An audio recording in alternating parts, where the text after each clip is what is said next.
안녕하십니까? 네. 오늘 여러분에게 질문 하나를 던지면서 말씀을 시작하려고 합니다. 여러분은 성령 충만한 사람입니까? 이 대답에 우리가 정말 성령 충만한 사람인가라는 것을 오늘 우리는 말씀을 통해서 한번 찾아보고자 합니다. 그리고 이 신앙인들에게 당신은 성령 충만한 사람입니까? 라고 질문을 던졌을 때에 머뭇거리고 대답하지 못하고 주저하는 이유는 성령 충만한 사람이라고 하는 확신이 들지 않기 때문입니다. 왜 수많은 신앙인들이 성령 충만한 사람이라고 하는 확신을 갖지 못한 채 신앙생활을 하고 있을까요? 그 이유는 우리가 잘못된 생각 때문이다라는 겁니다. 이 질문을 좀 더 다르게 한번 해보겠습니다. 여러분의 주위에 있는 사람 가운데 저 사람은 정말 성령 충만한 사람이야 라고 자신있게 이야기할 수 있는 사람이 있습니까? 만약에 그런 사람을 알고 계시다면 또는 그런 사람을 본 적이 있으시다면 그 사람의 무엇을 보고 그 사람이 성령 충만한 사람이라고 그렇게 생각하십니까? 반대로 만약 성령 충만한 사람을 보지 못했다면 왜 성령 충만한 사람을 만나지 못했습니까? 어떤 사람이어야만 성령 충만한 사람이라고 생각하십니까? 어느 날 예수를 믿는 어느 가정에서 주일 아침에 교회를 가려고 하다가 그만 부부가 싸움이 났습니다. 부부 싸움을 하는 김에 하다가 하도 화가 난 남편이 나 교회 갈 마음이 안 생겼어 하면서 골프채를 들고 골프장으로 가버렸습니다. 골프채를 들고 나가는 남편의 뒤통수에 대고 부인이 하는 말이 당신 오늘 골프장 가면 벌 받을 거예요. 그런데 남편이 가서 골프를 치는데 계속 이 아내의 목소리가 떠오르고 기억에 남습니다. 아니 이놈의 옆에 내가 아무리 그래도 그렇지 벌 받을 거라고 말하면 어떻게 하나? 그 생각에 골프장에서 골프를 치다가 너무나 세게 힘을 주어서 골프를 치는 바람에 뒷땅을 쳐서 갈비뼈에 그만 금이 가버리고 말았습니다. 그리고 아파서 병원에 실려간 남편을 보면서 아내가 하는 말이 있습니다. 내가 뭐라고 했어요? 당신 오늘 교회 안 가고 골프장 가니까 하나님께 벌 받는다고 했지요. 내가 그래도 기도하는 사람인데 내 말을 안 듣고 가니까 이렇게 하나님 앞에 정말 벌 받은 거 아니에요. 여러분 이 부인이 성령 충만한 여인 부인이라고 생각을 하십니까?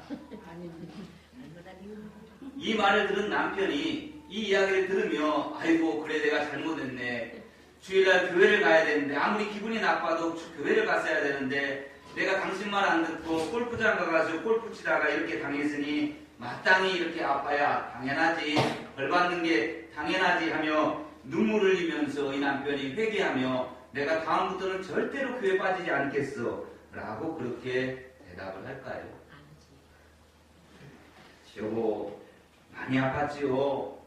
내가 당신의 마음을 오늘 아침에 아프게 해서 이렇게 된 것 같아요.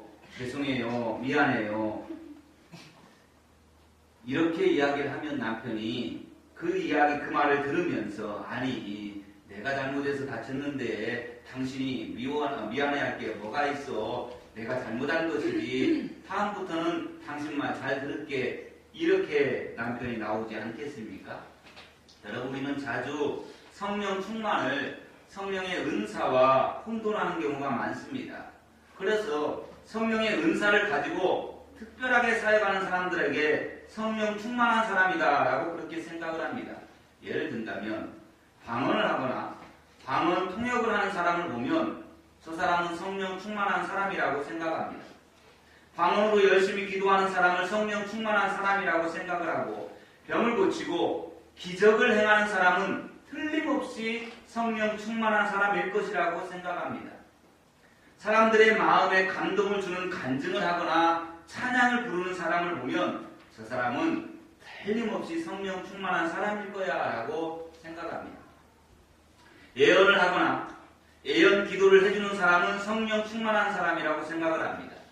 귀신을 쫓아내는 사람은 추호의 의심도 없이 성령 충만한 사람이라고 생각합니다. 그래서 방언하지도 못하고 병을 고치지도 못하는 자신을 바라보면서 나는 성령 충만한 사람이 아니야 라고 생각해 버립니다. 예언하지도 못하고 기도함으로 기적을 일으키지도 못하는 자신은 성령 충만한 사람이 아니라고 생각합니다. 더구나 성령 충만한 사람이 아닌 나는 귀신을 쫓아낼 능력이 없어 라고 그렇게 생각해 버리고 맙니다. 사랑하는 여러분, 다시 물어보겠습니다. 방언하는 사람은 성령 충만한 사람이고 방언하지 못하는 사람은 성령 충만하지 못하는 사람입니까? 기도해서 병을 고치는 사람은 성령 충만한 사람이고 아무리 기도해도 병을 고치지 못하는 사람은 성령 충만한 사람이 아닙니까? 귀신을 쫓아내는 사람은 틀림없이 성령 충만한 사람이고 나는 그렇게 성령 충만한 사람이 아니기 때문에 귀신을 쫓아내지 못한다고 생각하십니까? 만일 그렇게 생각하고 있다면 우리는 성령의 은사와 성령 충만을 혼돈하고 있는 것입니다. 방언, 예언, 병 고치는 것 이런 것들은 모두 다 성령의 은사입니다. 그리고 병 고치고 예언하고 방언을 하는 것이 때로는 성령의 은사가 아닌 마귀의 역사일 수도 있음을 우리는 알아야 합니다. 그것을 잘 보여주는 것이 예수님의 말씀 마태복음 7장 22절부터 23절에 그렇게 말씀하고 있습니다. 그날에 많은 사람이 나더러 이르러 주여 주여 우리가 주의 이름으로 선지자 노릇하며 주의 이름으로 귀신을 쫓아내며 주의 이름으로 많은 권능을 행하지 아니하였나이까 하리니 그때에 내가 그들에게 밝히 말하되 내가 너희를 도무지 알지 못하니 불법을 행하는 자들아 내게서 떠나가라 하리라. 여러분 여기서 선지자 노릇했다라고 하는 말은 하나님의 말씀을 잘 전해서 사람들의 마음에 감동을 주고 수많은 사람들이 그 사람이 선포한 말씀에 은혜를 받고 변화되었다라는 겁니다. 또 주님의 이름으로 귀신을 명하여 귀신을 쫓아내기도 했고 병 고치는 능력, 기적을 행하는 능력을 나타내기도 했습니다. 그런데 예수님께서는 분명하게 말씀하십니다. 내가 너희를 도무지 알지 못한다. 불법을 행하는 자들아. 여러분 그렇습니다. 설교를 잘한다고 성령 충만한 사람이 아닙니다. 귀신을 쫓아낸다고 성령 충만한 사람이 아닙니다. 병을 고치고 기적을 행한다고 성령 충만한 사람이 아닙니다. 방언에도 가짜가 있고 예언에도 거짓된 예언이 있습니다. 병을 고치는 일이 우리 기독교에만 있는 것이 아닙니다. 하나님을 모르는 종교에서도 미신이라고 생각되어지는 그러한 종교에서도 병을 고치고 귀신들을 쫓아냅니다. 그러면 그런 사람은 성령 충만해서 병을 고치고 귀신을 쫓아내는 능력을 가진 사람이겠습니까? 어떤 사람이 성령 충만한 사람일까요? 마태복음 7장 예수님께서 그 말씀을 하시기 바로 앞서에 이렇게 말씀하셨습니다. 이러므로 그들의 열매를 그들로 알리라. 나더러 주여 주여 하는 자마다 다 천국에 들어갈 것이 아니요 다만 하늘에 계신 내 아버지의 뜻대로 행하는 자라야 들어가리라 라고 말씀합니다. 여러분 기적을 행하는 것보다 더 중요한 것이 있다는 겁니다. 귀신을 쫓아내는 일보다 더 중요한 것이 있다는 거예요. 방언하고 예언하는 것보다 더 중요한 것이 있다는 겁니다. 그것이 바로 열매를 맺는 삶을 사는 것입니다. 20세기 최고의 복음주의 설교자 가운데 한 분인 영국의 존 스토트 목사님이 이렇게 말씀합니다. 성령 충만의 증거는 성령의 열매에 있는 것이지 성령의 은사에 있는 것이 아니다. 성령의 은사가 나타나는 것이 성령 충만의 증거가 아니라 성령의 열매를 맺는 것이 성령 충만한 사람의 증거라는 것입니다. 그럼 여러분 성령의 열매는 무엇입니까? 갈라디아서 5장에서 우리에게 분명하게 성령의 열매에 대해서 말씀합니다. 갈라디아서 5장 22절부터 23절 말씀입니다. 앞에 화면이 있죠. 같이 읽어봅시다. 시작. 오직 성령의 열매는 사랑과 희락과 화평과 오래 참음과 자비와 양선과 충성과 온유와 절제니 이 같은 것을 금지할 법이 없느니라. 할렐루야. 성령의 사람은 성령의 열매를 맺습니다. 성령 충만한 사람은 성령의 열매를 많이 맺는 사람입니다. 그러기에 귀신을 쫓아내는 것이 성령 충만한 사람의 특징이 아니라 내 주변 사람들에게 사랑을 베풀고 이웃에게 자비로운 마음을 가지고 형제를 대해주는 사람이 성령 충만한 사람입니다. 방언을 말하고 예언을 말하는 사람이 성령 충만한 사람이 아니라 온유한 마음으로 형제를 용납하고 형제의 허물을 감싸주며 형제를 향하여 오래 참아주는 사람이 성령 충만한 사람입니다. 기적을 행하고 능력을 행하는 사람이 성령 충만한 사람이 아니라 마음의 하늘의 평강으로 가득하고 내가 속한 공동체 속에 평화를 만들어가는 사람이 성령 충만한 사람입니다. 금식기도 많이 하고 봉사를 많이 하는 사람이 성령 충만한 사람이 아니라 늘 한결같은 마음으로 하나님을 사랑하고 교회를 사랑하고 교회를 위하여서 충성하는 사람이 성령 충만한 사람입니다. 한때 전 세계에서 당할 사람이 없을 정도로 강했던 복싱 영웅이었던 무하마드 알리, 헤비급 통합 타이틀을 획득했을 때에 그가 한 말이 내가 최고다라는 말을 했습니다. 그 알리가 어느 날 비행기를 타게 되었습니다. 비행기가 이륙하려 할 때에 알리는 안전벨트를 매지 않았습니다. 그러자 승무원이 찾아와서 알리에게 안전벨트를 착용해달라고 부탁을 했습니다. 그런데도 알리는 벨트를 매지 않고 교만한 표정으로 승무원에게 빈정거리듯이 이렇게 말했습니다. 슈퍼맨에게는 안전벨트가 필요가 없지요. 자신이 슈퍼맨이라는 것입니다. 자신은 슈퍼맨이기 때문에 안전벨트를 매지 않아도 괜찮다는 겁니다. 그러나 승무원이 그에게 이렇게 대답했습니다. 슈퍼맨은 비행기를 탈 필요가 없지요. 이제 안전벨트를 매주시기 바랍니다. 세계적인 복싱 영웅이라 하더라도 비행기에 사고가 나면 위험해질 수 있고 죽을 수도 있습니다. 그가 진정한 세계 챔피언이라면 비행기 안에서는 승무원의 말을 들어야 합니다. 그게 진짜 사람됨입니다. 링 위에서 싸우는 알리만 생각한다면 알리는 세계에서 최고로 강한 사람이라고 생각할 수 있습니다. 그런데 비행기가 이륙할 때는 안전벨트를 매야 한다는 규정을 어기고 자기 하고 싶은 대로 하면서 산다면 그는 진정한 영웅이 될 수 없습니다. 마찬가지로 신앙생활에서 다른 사람에게는 능력 있는 자로 보여지고 귀신도 쫓아내는 권능을 행하는 자로 보여질지라도 그의 삶에서 겸손하거나 성령의 열매를 맺지 않으면 그는 결코 성령 충만한 사람일 수가 없습니다. 오늘 우리가 읽은 본문에서 등장하는 바나바, 이 바나바는 성령 충만한 사람이었습니다. 오늘 본문 24절에서 성경은 분명하게 선언하는데 바나바는 성령과 믿음이 충만한 사람이다 라고 말하고 있습니다. 그런데 여러분, 바나바를 소개하고 있는 성경의 모든 구절을 다 찾아봐도 바나바가 귀신을 쫓아내었다거나 방언을 말했다라고 하는 기록은 단 한 곳도 없습니다. 능력을 행했다라고 하는 기록도 없고요. 초대교회 많은 사람들이 그랬던 것처럼 어떤 기적을 행했다라고 하는 기록도 없습니다. 그런데도 성경은 분명하게 바나바는 성령과 믿음이 충만한 사람이다라고 기록하고 있습니다.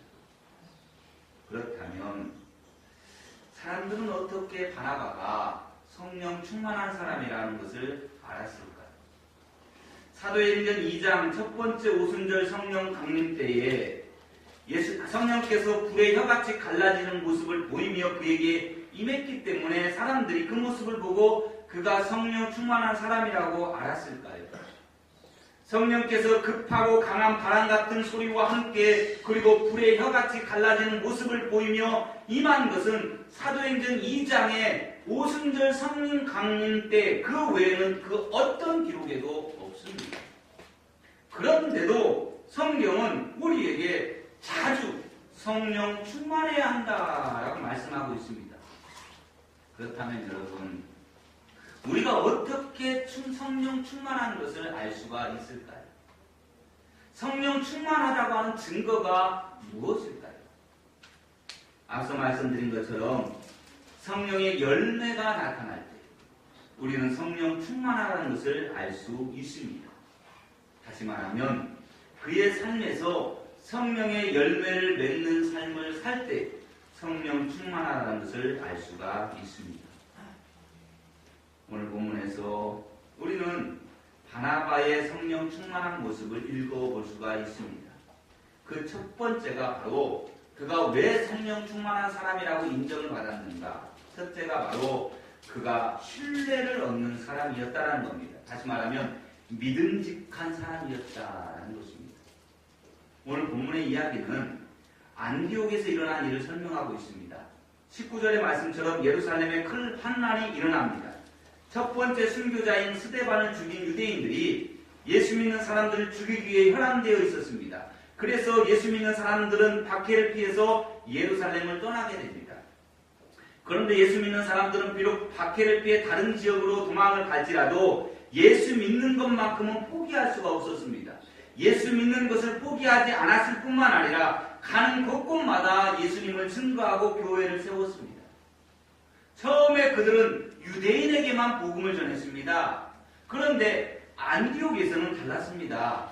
안디옥에서는 헬라인에게도 이방인에게도 복음이 전해졌고 이방인인 헬라인들이 예수를 믿게 되어지는 역사가 일어나게 된 겁니다. 그래서 안디옥 교회에는 유대인 그리스도인뿐만 아니라 이방인 그리스도인들까지도 함께 모여 예배하는 교회가 되어진 겁니다. 그러면서 안디옥 교회는 크게 부흥하게 되어집니다. 그때 예루살렘 교회가 안디옥 교회의 그런 형편, 그런 소식을 듣고 안디옥 교회를 위해서 보낼 만한 사람을 찾습니다. 그때 그 안디옥 교회에 파송할 만한 가장 적합한 인물을 바로 바나바로 뽑았습니다. 예루살렘 교회가 안디옥 교회로 사람을 보내야 할 두 가지 이유가 있었어요. 하나는 이방인들이 예수를 믿고 교회에 나오게 되었다는 것 때문입니다. 다시 말하면 그게 정말일까라는 거예요. 이 소식이 진짜일까? 아니, 이방인들에게도 구원이 있다는 말인가? 그것을 확인해야 되는데 그것을 확인하기 위해서 바나바를 안디옥 교회로 파송할 수밖에 없었던 겁니다. 당시까지만 해도 이방인들이 예수 믿는다라는 건요, 상상할 수 없는 일입니다. 오늘 본문 앞서 사도행전 10장과 11장에 보면 고넬료에 대한 이야기가 나와요. 이 고넬료가 이방인입니다. 이탈리아 백부장이에요. 그런데 그 이방인이 사도 베드로의 말씀이 선포되어질 때에 고넬료의 집에 성령이 임하게 되고 베드로를 비롯한 고넬료 집에 함께 있던 사람들이 하나님께서 이방인들도 구원하신다는 사실을 그때 깨닫게 됩니다. 그런데 이것은 당시로서는요, 놀라운 사건이에요. 이방인들은 하나님의 구원의 대상이 아니다라고 그렇게 생각하고 있었기 때문입니다. 그런데 하나님께서는 이방인들에게 성령을 주셨고 그들을 구원하셨다라는 겁니다. 이것이 당시 생각이었어요. 유대인들은 이방인들은 구원받을 대상이 아니라고 생각을 했는데 오늘 본문 19절에서 기록하고 있는 것처럼 박해를 피해서 예루살렘을 떠나온 사람들이 가는 곳곳마다 복음을 전할 때 유대인에게만 복음을 전했어요. 그런데 안디옥에서만큼은 이방인인 헬라인들이 예수를 믿게 되었다고 복음을 받아들이게 되어진 겁니다. 그래서 예루살렘 교회는 정말 그것이 정말인가? 이방인들도 구원을 받을 수 있단 말인가 하는 그 의구심에 바나바를 안디옥 교회로 파송한 겁니다. 예루살렘 교회가 바나바를 안디옥 교회에 파송한 두 번째 이유는 안디옥 교회에서 복음의 역사가 폭발적으로 일어나고 있었기 때문입니다. 본문 21절에 보면 수많은 사람들이 예수를 믿고 주께로 돌아왔다라고 기록하고 있습니다. 다른 지역에서는 예수 믿는 사람들이 그렇게 많지 않았는데 유독 안디옥 지역에서는 예수 믿는 사람이 많았다는 겁니다. 그래서 교회가 생겨나게 되었고 그 교회가 갑자기 부흥하자 예루살렘 교회와 사도들의 입장에서는 그 안디옥 교회를 돌보고 처음 예수 믿는 사람들에게 말씀을 가르칠 만한 사람을 찾았습니다. 그런 사람이 필요했어요. 그때 가장 적합한 인물이 바로 바나바였던 것입니다. 그렇다면 바나바는 예루살렘 교회와 예루살렘 교회의 지도자인 사도들에게 굉장한 신임을 받고 있었던 사람임에 틀림이 없습니다. 안디옥 교회는 이방 지역에 처음으로 세워진 교회입니다. 그리고 처음으로 이방인들이 예수를 믿고 교회에 들어온 안디옥 교회입니다. 더구나 짧은 시간에 엄청난 부흥이 일어난 교회입니다. 그런 교회를 위해서 사람을 파송한다면 예루살렘 교회나 사도들에게 절대적인 신임을 받는 사람이 아니면 안 됩니다. 거기에 가장 적합한 자로 바로 바나바를 뽑은 겁니다. 예루살렘 교회 교인들과 사도들이 볼 때 바나바는 성령 충만한 사람이었기 때문입니다. 그의 삶에서 그것을 보았습니다. 무엇보다도 이방 지역에 처음으로 생겨난 교회를 가장 잘 돌볼 수 있는 사람이 바나바라고 생각했습니다. 바나바는 성령과 지혜가 충만한 사람이었기 때문입니다. 말씀드린 것처럼 바나바는 어떤 기적을 행한 사람도 아닙니다. 놀라운 능력을 행하거나 병을 고치는 치료하는 그러한 사람도 아니었습니다. 방언을 하거나 예언을 하는 사람도 아니었습니다. 그런데도 바나바는 사도들이 볼 때에 성령 충만한 사람이었습니다. 그래서 그는 믿을 만한 사람이 되어진 겁니다. 모든 사람들로부터 신뢰받는 사람, 믿을 만한 사람이 되어져서 처음 이방 교회인 안디옥 교회를 돌보도록 책임을 맡겨도 될 만큼 신뢰가 두터운 사람이었다라는 것입니다. 사랑하는 여러분, 예수 믿는 사람들은 다른 사람들에게 신뢰를 주는 삶을 살아야 합니다. 아니, 성령이 이끌려 사는 사람은 신뢰를 주는 삶을 살게 되어 있습니다. 성령 충만한 사람은 거짓된 행동이나 거짓된 삶을 살지 않기 때문입니다. 오늘날 그리스도인들이 세상 사람들에게 아름다운 영향력을 끼치지 못하는 이유 가운데 가장 중요한 이유는 삶이 진실하지 못하기 때문입니다. 말과 행동이 다른 삶을 살기 때문이에요. 그건 우리가 성령 충만하지 않기 때문에 나타나는 겁니다. 성령께서 우리 안에서 우리를 지배하고 우리가 성령의 인도하심을 따라 산다면 거짓된 행동을 하거나 거짓말을 하며 살아갈 수 없습니다. 성령은 거짓말하는 영이 아닙니다. 성령은 진리의 영입니다. 하나님께서 거짓말하는 것을 싫어하시지 하나님의 영이신 성령 역시 거짓말하는 것을 싫어하십니다. 그래서 성령을 따라 살아가는 사람은 진실된 삶을 살아가게 되어 있습니다. 바나바가 바로 그런 사람이었습니다. 그런 예루살렘 교회 교인들과 사도들에게 진실된 사람으로 인정을 받았습니다.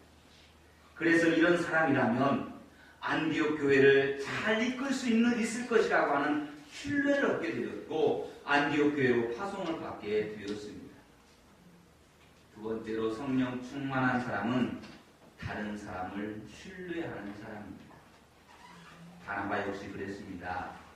바나바가 안디옥 교회에 가서 교회를 돌보자 안디옥 교회는 더욱 부흥하게 됩니다. 본문 24절은 바나바가 안디옥 교회에 부임한 이후의 상황을 말씀하고 있는데 이에 큰 무리가 죽게 더하여졌다라고 말씀합니다. 이제 교회가 더 부흥되어서 도저히 바나바 혼자서 안디옥 교회를 돌볼 수 없을 정도가 되어버렸습니다. 그때 바나바는 사울이라고 하는 사람을 찾아갑니다. 그리고 안디옥 교회에 가서 함께 교회를 섬기자라고 제안을 합니다. 사울을 안디옥 교회의 지도자로 모시고 온 사람이 바로 바나바입니다. 우리가 잘 아는 것처럼 사울은 예수 믿는 사람을 핍박하는 사람이었습니다. 다메섹으로 가던 중에 부활하신 예수님을 만나고 변화되어 이제는 예수님의 제자가 되었습니다. 그런데 아직도 많은 사람들이 이 사울을 믿지 못했습니다. 사울이 변화되었다는 것은 상상할 수도 없는 일이었기 때문입니다. 그렇게 목숨을 걸고 예수 믿는 사람을 핍박하고 심지어 교회를 이 지구상에서 아예 멸하고자 했던 사람이 사울인데 그런 사람이 변화되었다라고 하니까 믿을 수가 없었던 거예요.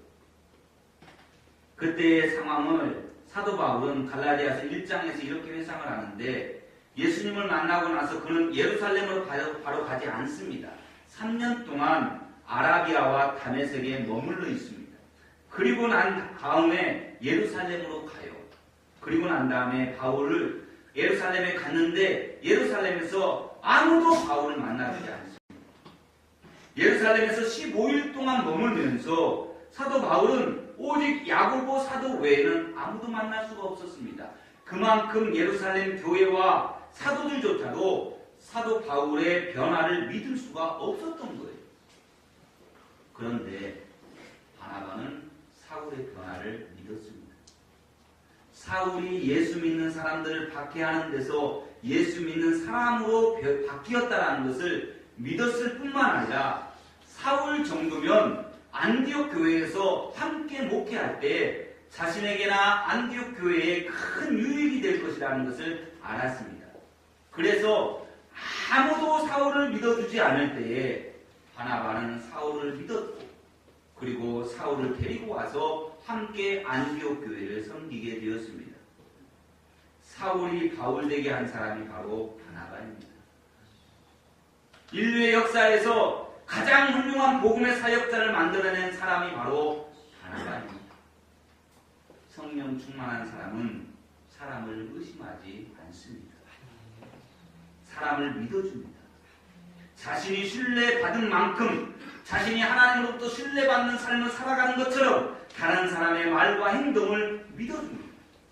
마치 하나님께서 자신을 믿어주신 것처럼 자신도 사람을 믿어주는 삶을 살아가는 사람, 그 사람이 바로 성령 충만한 사람이라는 말씀입니다.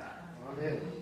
어떤 상황 속에서도 하나님을 신뢰하는 것이 하나님을 향한 믿음이라고 한다면 그 믿음을 가진 사람은 신뢰받는 행동을 하고 또한 다른 사람을 신뢰하며 살아야 합니다. 다른 사람을 믿어주어야 한다는 말씀입니다. 또한 마지막으로 성령의 사람은 환경을 보지 않습니다. 성령 충만한 사람은 은혜를 보며 살아갑니다. 오늘 본문 23절에서 바나바는 안디옥 교회에 도착하자마자 하나님의 은혜를 보고 기뻐했다라고 기록하고 있습니다. 이방 지역인 안디옥에서 예수 믿는 사람들이 많이 모이는 역사가 일어났다는 것은 얼마나 귀한 일입니까? 그런데 안디옥 교회에 보내심을 받은 바나바 입장에서 보면 걱정스러운 일이 한두 가지가 아닙니다. 안디옥 교회에 모인 사람들은 모두 다 초신자들입니다. 그뿐입니까? 심지어는 율법을 알지도 못하는 헬라인들이 많이 있었습니다. 초신자들은 복음을 듣고 예수를 믿기는 했지만 신앙생활을 어떻게 해야 잘하는 것인지를 알지를 못합니다. 헬라인들은 더더군다나 말할 것도 없습니다. 예수를 믿기는 했지만 믿음이 뭔지도 잘 모르는 사람들이 바로 이 헬라인들입니다. 그런 사람들을 데리고 교회를 끌어가야 하고 그런 사람들을 복음과 말씀으로 가르치고 양육해야 합니다. 어쩌면 안디옥 교회의 목회자로 보내심을 받은 바나바 입장에서 보면 무엇을 어디서부터 어떻게 해야 할지 걱정이 앞설 수도 있었습니다. 그런데 바나바는 그런 염려스러운 상황, 걱정스러운 상황으로 인해서 마음이 불편하거나 걱정하지 않았다라는 겁니다. 도리어 하나님의 은혜를 보고 기뻐했습니다. 여러분, 이것이 바로 성령 충만한 사람의 모습입니다. 하나님의 은혜를 보았다라고 하는 말은 어떤 힘든 상황 속에서도 모든 것을 긍정적으로 생각하는 시각을 가졌다라는 말씀이기도 합니다. 안디옥이라고 하는 도시는 당시 로마가 통치하고 있는 지역에서 세 번째로 큰 도시입니다. 유대 역사학자인 요세푸스에 의하면 당시 안디옥은 인구가 50만 명에 달할 정도로 로마와 알렉산드리아에 이어서 세 번째 큰 도시입니다. 그만큼 문화가 발달되어 있었고 부의 도시이기도 했습니다. 뿐만 아니라 안디옥에는 여러 지방의 신들을 숭배하는 거대한 신전들이 많이 있었고 여러 지방에서 온 사람들이 함께 어우러져 살아가는 복합 도시이기도 했습니다. 그런 상황에서 복음을 전한다는 것은 결코 쉽지 않았고 교회가 세워졌다 하더라도 1년 사이에 포악한 로마의 황제인 갈리굴라 시대에 수많은 유대인들이 이 안디옥에서 학살당하기도 했습니다. 그런 도시에 세워진 안디옥 교회가 결코 평탄할 수만은 없었을 겁니다.